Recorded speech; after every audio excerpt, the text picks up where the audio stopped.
Hello welcome to competitive easy math. आज के আমরা বিভাজ্যতার কিছু ইম্পর্টেন্ট অঙ্ক সলভ করব। তো কি হবে এখানে এই অঙ্কটা দেখো কি বলছে 785x3678y। তাহলে এটা কত দ্বারা বিভাজ্য? 72 দ্বারা বিভাজ্য। তো 72 কে যদি ভাঙি কি আসে 8 এবং 9। 8 দ্বারা বিভাজ্যের কি নিয়ম? 8 দ্বারা বিভাজ্যের নিয়ম হচ্ছে last 3 digit number is divisible by যদি 8 হয়, যদি লাস্ট 3টে ডিজিটের নাম্বার যদি 8 দিয়ে ভাগ যায় তাহলে সংখ্যাটা 8 দিয়ে ভাগ যাবে।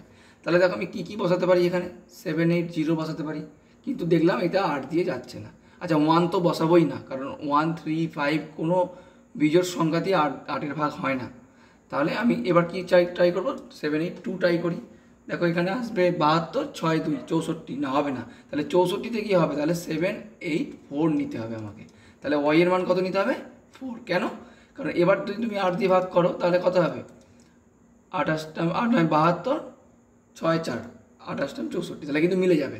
তাহলে y সমান কত নিতে হবে? y সমান নিতে হবে 4। তাহলে এবার সংখ্যাটা কি তৈরি হয়ে যাচ্ছে 785x36784। এবার 9 দ্বারা নিয়ম কি? 9 দ্বারা নিয়ম হচ্ছে ডিজিট সাম, মানে প্রতিটা অঙ্কের সাম আমাকে 9 দ্বারা বিভাজ্য হতে হবে। তাহলে আমি যদি যোগ করে করে আসি কত হয় দেখো 7 হাতে 15, 15 পাঁচে 20, এক্সট্রা এখন নেব না। 20 আর 3 23, 23 6 29, 29 আর 7 36, 36 আর 8 44, 8 4 48। তাহলে 48, তারপরে আবার একটা কি আছে? এক্স আছে। তাহলে ভেবে দেখো 48-এর আমি কি বললাম 9 দ্বারা ভাগ যেতে হবে। তাহলে 48-এর পরে 9 দ্বারা ভাগ কে আছে? 54 আছে। তাহলে এই এক্সের মানটাকে এমন বসাতে হবে যেন এটা 54 হয়ে যায়। তাহলে এক্সের মান কত বসবে? এক্সের মান 6 বসবে। তাহলে এক্স সমান পেয়ে গেলে 6 আর ওয়াই সমান পেয়ে গেলে 4।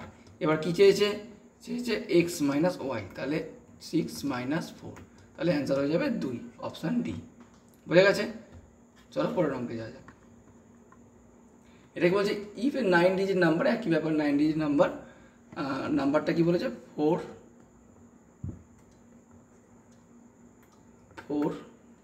3 x 1 1 4 5 y 2 ডিভিজিবল বাই 88। আচ্ছা 88 কার কার মধ্যে আসবে? 8 আর 11-এর মধ্যে আসবে। বোঝা গেছে? এবার দেখো 8 দ্বারা প্রথমেই 8 দ্বারাটা আগে করতে হবে। তার কারণ হচ্ছে এইটা একমাত্র একটা প্যারামিটার দিয়ে হয়ে যাবে, কারণ লাস্ট 3টে ডিজিটের মধ্যে আমার একমাত্র ওয়াইটাই অজানা। বাট আমি যদি 11 নিতে যাই বা যদি 9 থাকতো তাহলে কিন্তু আমার দুটো প্যারামিটারকে একসাথে চলে আসতো, যেটা একটা ইকুয়েশনে হবে না। তো তাহলে কী করবো 5y2। এবার y এর মান আমি কত কত বসাবো? এখানে একটা হিন্ট দিয়েছে তোমাকে, for the largest value of y। তাহলে y এর মানটা সব থেকে বৃহত্তম নিতে হবে। তাহলে y এর মান সব থেকে বৃহত্তম কী হতে পারে? 9 হতে পারে। এবার 9 দিয়ে এটা স্যাটিসফাই করছে কি দেখতে হবে। তাহলে 592 যদি লিখিয়ে রাখি 8 দিয়ে যায় দেখি 7 8 56, 3 2 32, 4 8 32, হ্যাঁ যায়। তাহলে y এর মান কত হয়ে যাবে? একদম পেয়ে গেলাম, y এর মান 9 হয়ে যাবে। বসাবো।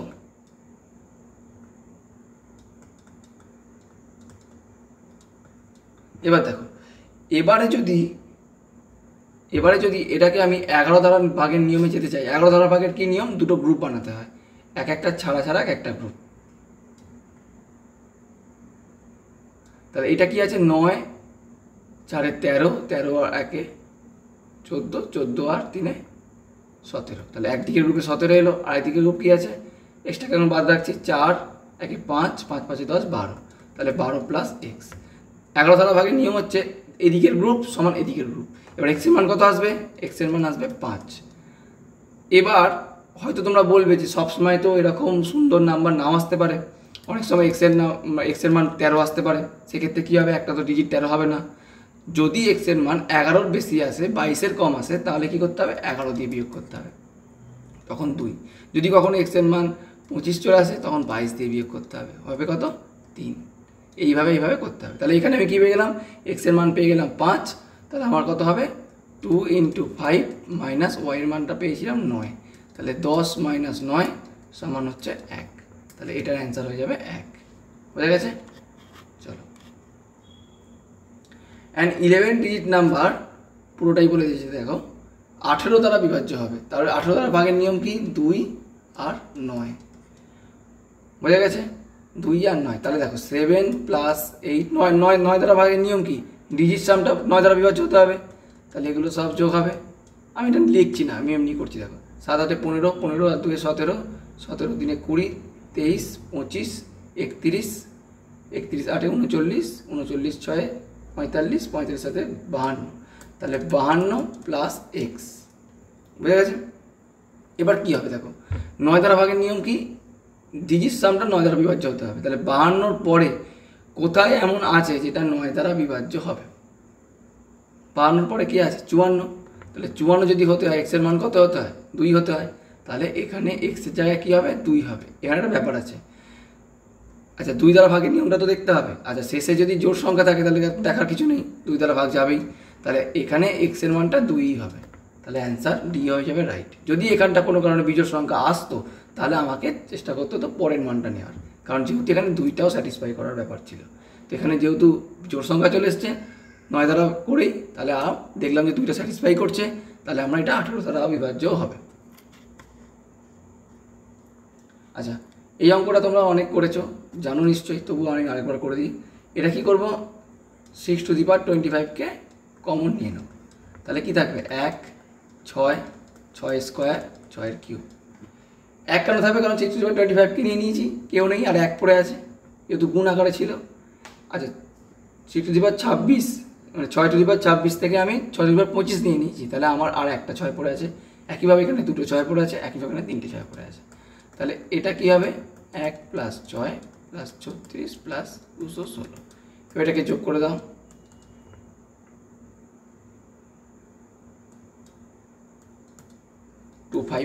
তাহলে এটা কত দ্বারা বিভাজ্য? 259 দ্বারা বিভাজ্য। পরীক্ষার হলে সবসময় কিন্তু 259 নাও দিতে পারে।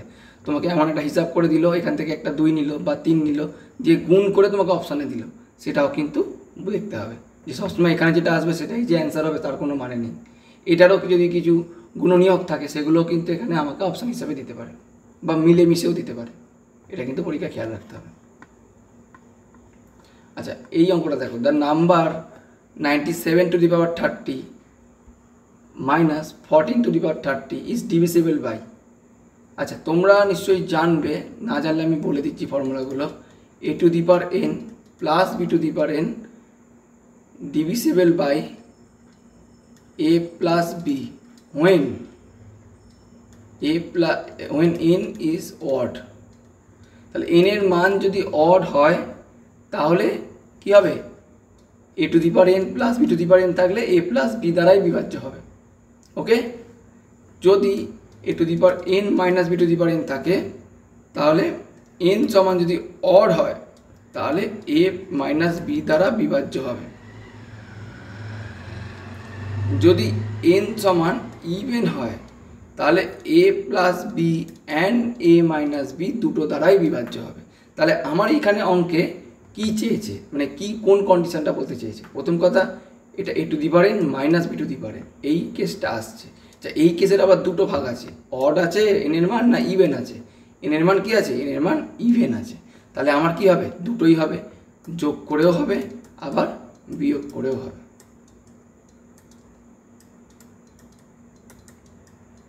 দেখো 83 তো বুঝতে পারছি, তাহলে 111 তো আমার অপশানে নেই। এবার 111 তো 37কে 3 দিয়ে গুণ করলে হয়, তাহলে আমাকে বুদ্ধি করে এখানে 111 না দিয়ে 37 দিয়েছে, তো অসুবিধা নেই, যে 111 যাকে ভাগ যায় 37 তো তাকে ভাগ যাবেই। তাহলে বোথ 37 অ্যান্ড 83 দ্বারা এটা বিভাজ্য হবে। মেন কিন্তু এই 3টে ফর্মুলা বা 3টে নিয়ম তোমাদের যেটা মনে রাখতে হবে। এটা দেখো ওই নিয়মই পড়বে। বলো তো তোমরা এটা কোন নিয়মটা যাবে? এটা যাবে a to the power n plus b to the power n। আচ্ছা এখানে n এর মান কী হতে হবে? এখানে n এর মান অলওয়েজ অড হতে হবে, নাহলে কিন্তু আমার হবেই না, কিছুতেই যাবে না। তাহলে n এর মান যদি অড হয় তাহলে এটা কী দিয়ে যাবে? একমাত্র a প্লাস b দিয়ে যাবে। তাহলে a প্লাস b কত? 17 আর 29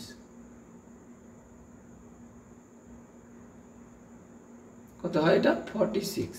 তাহলে 46 দ্বারা বিভাজ্য হবে। আমার এখানে কত দিয়ে বিভাজ্য বলেছে? 23 দিয়ে। হ্যাঁ, যদি 46 দিয়ে কোনো জিনিসকে ভাগ করা যায় 23 দিয়েও সেই জিনিসকে ভাগ করা যাবে। তাহলে এখানে কোনো রিমাইন্ডার হবেই না, রিমাইন্ডার হবে 0। বোঝা গেছে? দেখো এই অঙ্কটা কী বলছে, এটা খুব ভালো অঙ্ক কিন্তু। 3x² plus ax plus 12 is perfectly divisible by x minus 3। Divisible by x minus three, এটার মানে যে এটা একটা ফ্যাক্টর, যদি এই ফ্যাক্টর ডিভিসিবল হয়ে যায় পুরো তাহলে এটা ইকুয়ালস টু 0 লেখা যায়। তাহলে এক্সের মান কত 3। এবার এটা আমরা এখানটায় বসাবো,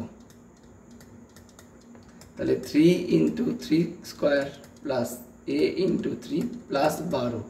যেহেতু ডিভিসিবল তাহলে এখানে কোনো রিমাইন্ডার নেই। যদি বলতো এটা দিয়ে ভাগ করার পর এত রিমাইন্ডার থাকে তাহলে এখানটায় কিন্তু তত বসাতে হতো। ফর এক্সাম্পল ধরো বললো এক্স মাইনাস 3 দিয়ে ভাগ করলে প্রতি 2 ভাগশেষ থাকবে, তাহলে এখানে সমান 2 বসাতে হতো। ওকে, এখানে যেহেতু বলেছে ডিভিসিবল মানে পুরোপুরি ভাগ চলে যাচ্ছে, কোনো রিমাইন্ডারের ব্যাপার নেই, তাহলে এখানে হবে 0। এখান থেকে তুমি এর মানটা ইজিলি পেয়ে যাবে, 27 3a প্লাস 12 সমান 0, 3a সমান -39, এ সমান -30। তাহলে এর মান হয়ে গেল -30। বোঝা গেছে? এই অঙ্কগুলো এখানে ডাইরেক্টলি ডিভিসিবল দিয়েছে, অনেক সময় বলবে এত এত দিয়ে ভাগ করলে এই ভাগশেষ থাকবে, কিছু নয়, ভাগশেষটা খালি সমানে বসিয়ে দেবে, আর এইখানে যা থাকবে সেটা সমান 0 হবে, তো এক্সের মানটা তুমিও পেয়ে যাবে। ওকে, চলো আজকে এইটুকু।